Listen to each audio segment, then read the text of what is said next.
It's going now.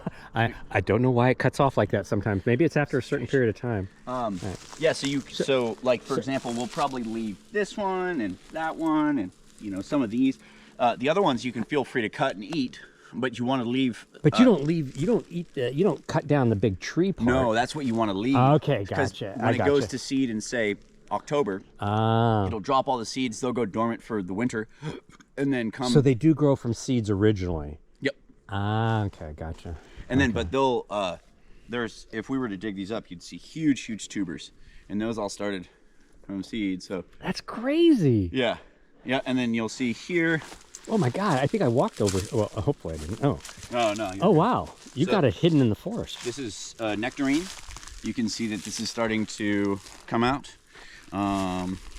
Where did you get your fruit trees at? I went to Wilco up in Port Orchard. Oh, okay. About an hour from here. Okay. Then you can see what that asparagus there. God, I don't want to step on anything. This is a plum tree. It's starting to blossom. Whoa, it's going crazy. Yep. Now, is it going to get enough sun here?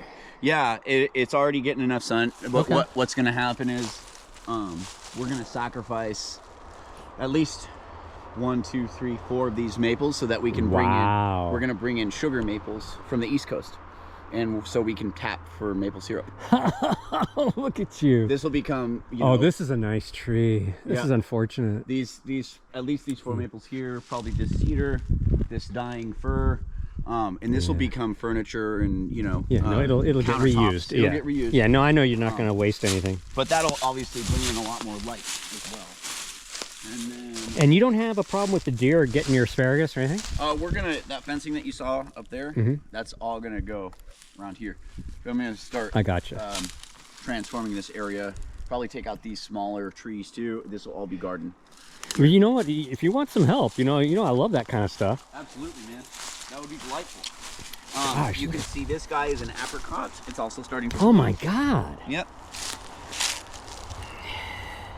So, see, this is what I need. Some of this over in my place. You know, I told you that right out by the back there, where the rhododendrons are. Equally, I mean, I'd love to help. Seriously, but I'd love to. These are nice trees too from Wilco. Oh man, you should. They probably I bet you could still get away with getting them in the ground if you went up there in the next week or so. We got great weather coming. I think that it'd be a good idea to scoot up there. If you get up there, you let me know. Yeah, I've never been there. We can have a episode at your place next time about planting trees and all that. I know, I don't want to mess up. I don't want to see, fruit trees are too important to me. Because I think I told you a little bit, you know, that I want to do that. It's kind of sketchy. You got to be careful about stepping on stuff out here because it's hard to tell the difference between the forest floor and your garden. This is incredible, Tucker. This is... See, I'm so glad that things worked out, that I got to come out here on a beautiful day like this. Yeah. I can take you for a walk through one of the trails on the other side if you need. Wow. Yeah, So, also, these are sequoia trees. The one on the right doesn't look too good. No, not as happy. But these will go in this forest over here. Oh, okay. Yeah, and so the cool thing about sequoia trees, they're similar to cedars in that they are shade tolerant. And then this forest will by and large be left alone. We'll do some selective thinning in here eventually to pop open some light. And you know, as trees get bigger, we'll take some out to allow for growth. And then as soon as the sunlight hits sequoia trees, they explode. So we can put them in the ground, make sure they're all protected from the deer. As soon as that happens, they'll bide their time, and then as soon as we pop them in light, we'll get some nice growth on them. I'm a big fan of sequoias. They don't really have a lot of sequoias up here in the far PNW, but I grew up near sequoias. So I don't know if you and I have spoke about this yet, Mark, but some of the leading research out there, and there's a couple of competing theories, but before the last ice age melted, a couple of the theories are this was the northern PNW especially it was vast oak savanna, and it was full of sequoia trees. And so there's ecological restoration work going on right now. Oh, wow. That has to do with getting sequoias and some oaks back in here. Almost like reintroduce them. Exactly, because they're also drought tolerant, and they're great trees. They're like great redwoods. trees. They're also Incredible. great trees that we just abused. They're part of this. It's they're very, very close. They all have to be related because it's all along the same stretch. Because the sequoias that I grew up near, Sequoia National Park and Kings Canyon and all that, Yes. you know, it's all the stretch up here, you know, Sierras and the Cascades. So the sequoias are the Sequoia dendron giganteum, and the redwood Latin name is the Sequoia dea. So they're very, very similar. They are, yeah. That's why they're both great trees. Yeah. So they're all good for climate change, and it's a good addition to the community. So this is a nice tree here. You'll probably like this one. Wow. Wow. That one too. Holy mother of God. Holy jeez. These are the types of trees they chop down on my property. Yeah. Well, the cool part about this, I mean, so like this one and that one, the only reason that they left these trees here are, you know, probably. Who owned this land? Was this the lumber company that owned this? Previously it was just a random person. We're ready to let go of it. These other smaller trees compared to these are probably 60, 70 years old.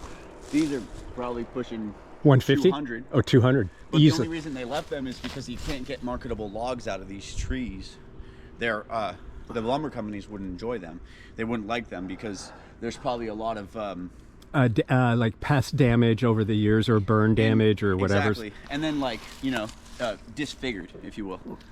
So they don't want them, which is why they left them, which is great. This I'll is say great. You benefit. Grandfathers, yeah. Wow. Grandfathers of the forest. Wow. This is so nice. Obviously, Tucker, you really have a special place out here, man. thank you. Seriously. I love it here, man. You can see there's a pull-up bar. Aaron and I are gonna put an outdoor gym here. You guys are whacked. Wait, who the hell's getting up on that bar? Oh, it's easy, man. You just jump off of the root wad there. Here, Mark, you can do it. I'll hold the camera for you. No, I don't think so. I think not. I think not.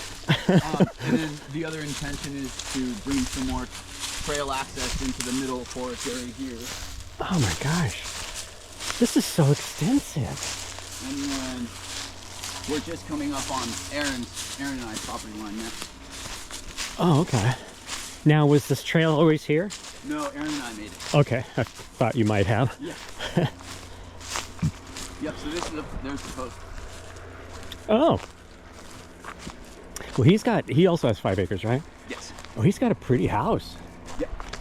We can do a walk by if you want. I think that's better than a drive-by. Yeah. Less dangerous. Wait, this is a communal area here. We call this the Nganga. Picture a giant industrial grade mortar. Wait, why do I know that word? Nganga. I feel like that's an African word. Probably is. This is cool. It's amazing, man. This is much more cleared. Yeah. Yeah, they logged this probably 15 years ago. Yeah, that feels like, oh, this is... You can, this thing swallows wood like deer swallow plants. But it's a real nice space to host a party. Well, and you do have a lack of wood, and that could be a problem. Yeah, I see why.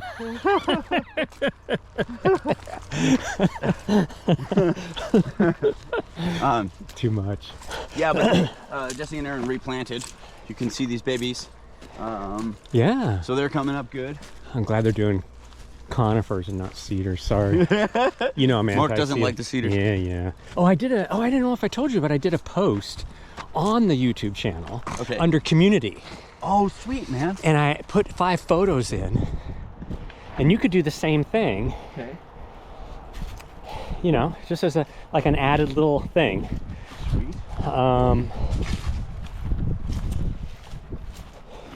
So this is going to be Aaron's tea garden. You can see there's mushroom compost there. I brought in several loads of topsoil, and this will all be tea garden and other community garden space. See, he's got like arable land, much more arable land than you do in terms of it's more cleared. It's more open to cultivation, if you will. Yeah. Now they haven't moved up yet, right? No. Is he home? Nope. No, he'll be up here, what's today, Wednesday? He'll be up here Thursday.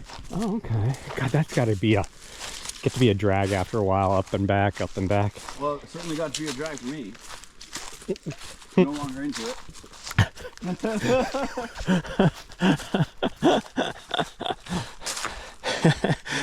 this is the other driveway I was telling you about. This obviously leads to... Oh, this is from where your pickup is. Oh, I gotcha. Yep. Wow. Looks like a schoolhouse almost.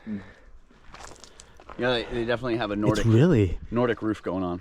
Yeah, no, it feels like Alpine. Alpine, yes. Yeah, that's really nice.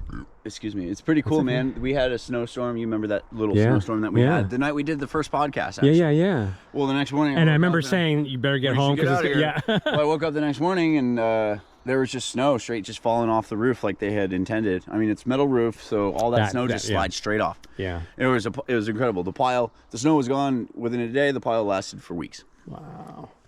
Very nice. That's good square footage, too. Yeah. Is it going to be like a floor and a half? Like we're going to have like a lofty type thing in there? Gotcha, yeah. That lends itself. Oh, you got great ferns. Great ferns. I want some ferns. You can take as many as you want, buddy. Are you serious? Yeah, dude.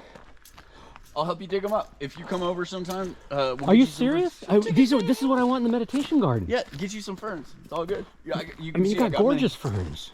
Take some granddaddy ferns. Another trail will go through here. This opening here. Oh my God. Oh, Tucker, this is just... I thought I had a nice piece of property, dude. You really just showed me up big time. Well, this is where all your time goes. Yeah. Yeah, this is a lot of work, dude. Yeah, you can see, I mean, you know, operating a tree industry, a tree service is, you get lots and lots of wood. So, you know, if you want some wood to play with, I got it. This is willow. That's ash. There's some cypress in the back. That's what cypress turns into when you let it go for a long time. Oh, like the Leland cypress? Yep. There's the alder here, and that's the cypress there. We're actually going to put it on the sawmill. Dude knows his tree. Hopefully, yeah. Doesn't it all kind of look the same? But you know, this is alder, and then that is what? Well, that is cypress there. Oh, that's a cypress. That's not bad looking wood, actually. No, so we're going to see what happens when we put it on the mill. It might actually be pretty cool. Like looking at the marbling, or however you call it, the rings and whatnot, the cross section is pretty cool. And I mean, as far as you go, Mark, and I mean for Positively Peninsular too, it's nice because you're making that privacy barrier. Well, you can see the growth rings on there. They get big fast, so you should have privacy sooner than you expected. Yeah, neighbors from hell. Well, actually, just one neighbor from hell. Just the female portion of the duo, unfortunately. But this is great.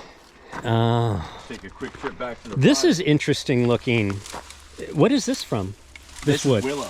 Oh, you don't see willow a lot. Yeah, I just did a big willow removal the other day, and we took a couple to propagate because they're so easy to propagate. In fact, old gardening technology says if you take, well, when we didn't have. This is when I should be using the stabilizer thing that my brother said, but it's too confusing. I'm sorry. When you have well, now we have transplanting nutrients and liquids and all those things that you can buy. But previously, you would take willow root and you would put it into the water with it because it's so nutrient dense, and you would use it to transplant other plants. Wouldn't you use willow also for teas? I'm not aware of that, but I'm sure it sounds like something. For some reason, I don't know why I think that, but that's really cool. That's going to be an extensive tea garden that Aaron's planning. Yeah. This is interesting wood. Look at that wood. That green. That's very cool. That's a hot fire. It's a hot fire. This thing's going to burn for a while. Yeah, man. I guess you don't have a choice. Yeah, it's nice though. I'm really excited to be clearing out this area so that it can be used. But you're not afraid that those limbs are going to get caught? No. Okay. You know your stuff. I used to be a firefighter, guys. It's okay. Oh, sorry. I know. I'm being a nervous Nelly. Oh, look at that. It just heaved one of those logs that you see on those competitions. It's like, dude, log rolling.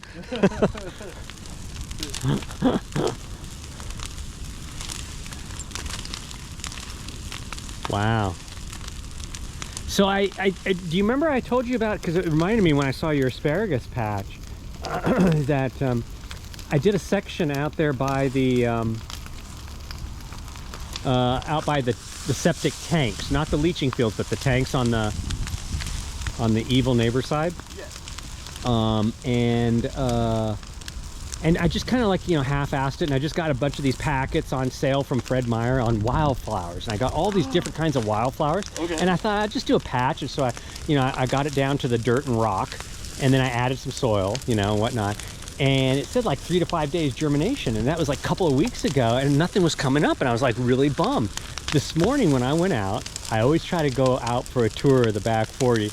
I know, it sounds really grandiose. This guy's got the back 40, but anyway. And I always try to take a tour and just make sure, like, look and see what the deer have like messed with, and see what's changed overnight. Yeah.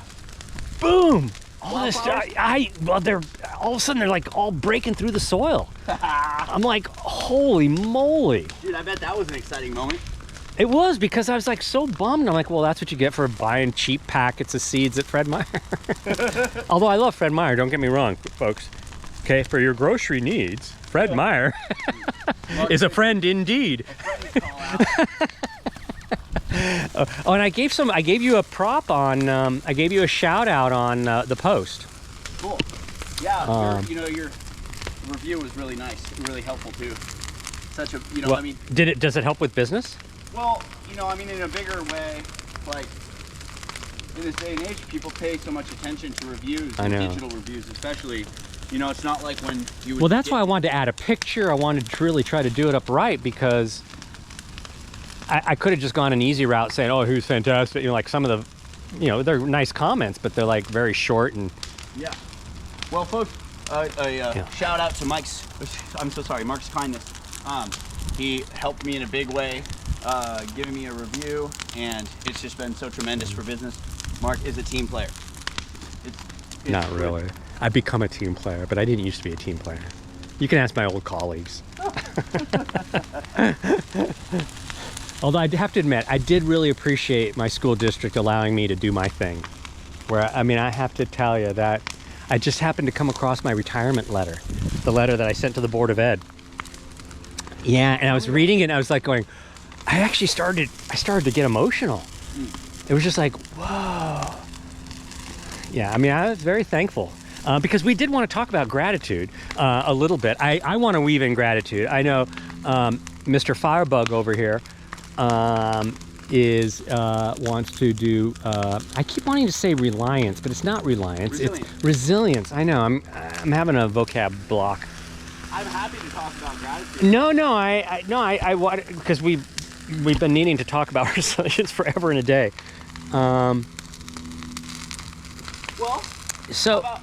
We get started on a simple note. I mean, what were you grateful for this morning? I imagine you were grateful for those wildflowers popping up. Oh, I was grateful. Well, I told you right when I arrived what I was grateful for foremost. If I wake up in the morning and I take a breath, guess what, folks? It's going to be a good day. Yeah. I'm alive! I'm alive! It's those mornings where you're like, I feel like death warmed over, that you're thinking, life's not so good, which that doesn't happen very often at all. These days. But this is just such an incredible experience, Tucker. I'm just enamored by your property.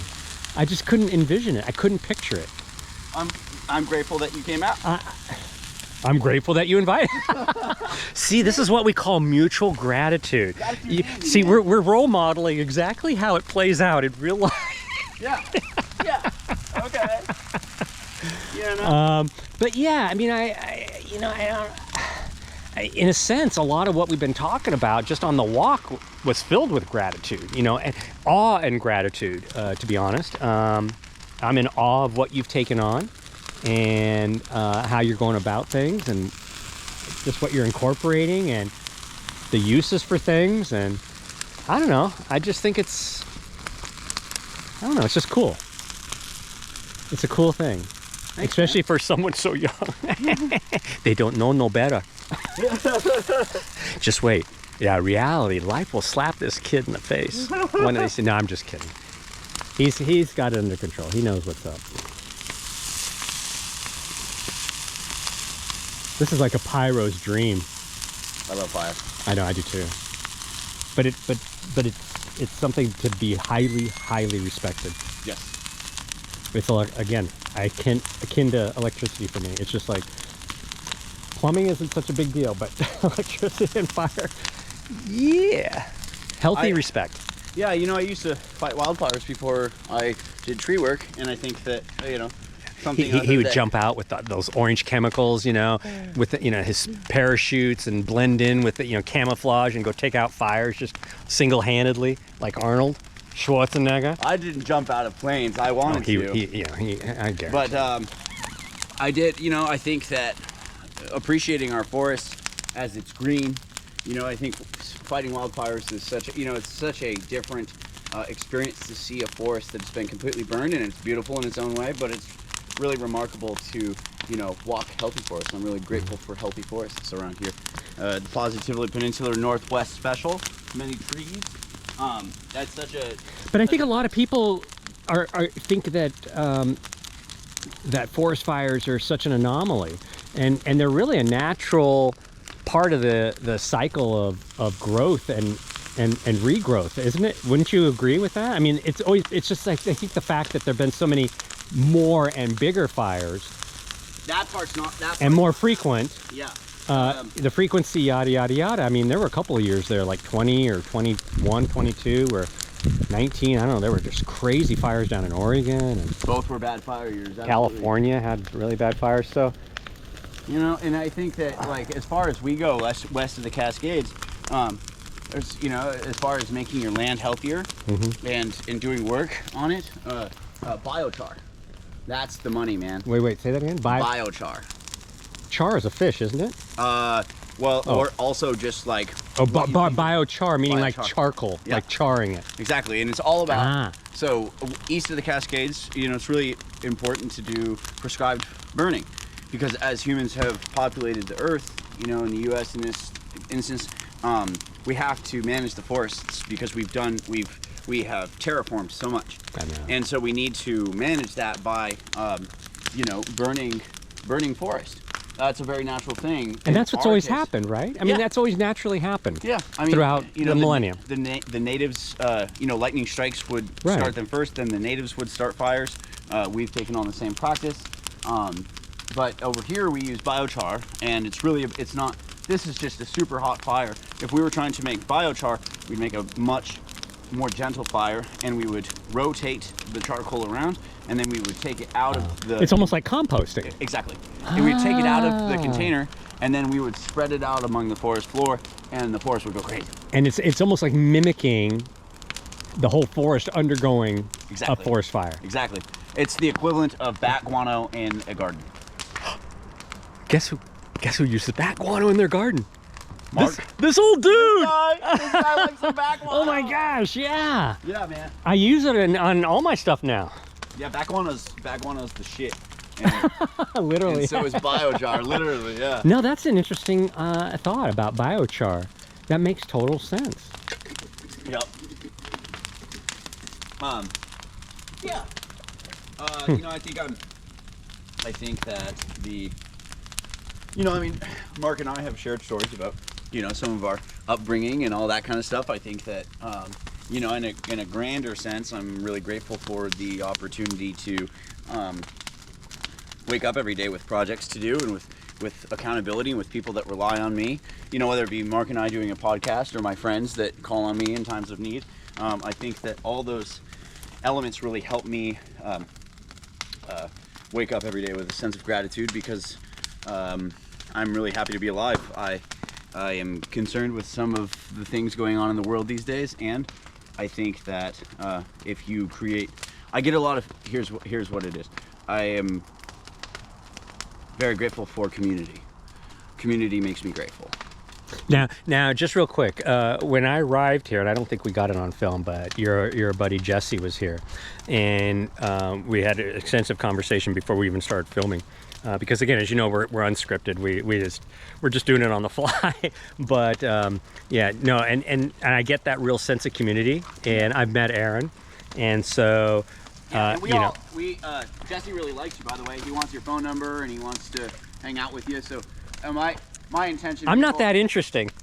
My intention is to make Mark a part of this community out here. I think, I'm biased, obviously, but we've got some really interesting things going on out here on the island, and Mark, with his background in education, and we have a lot of great kids in the community, and I've been thinking directly about all the contributions that you have made. In fact, Cody came to work for me the other day, and he said that he's been to breakfast with you a couple of times with his kid for some curriculum coaching.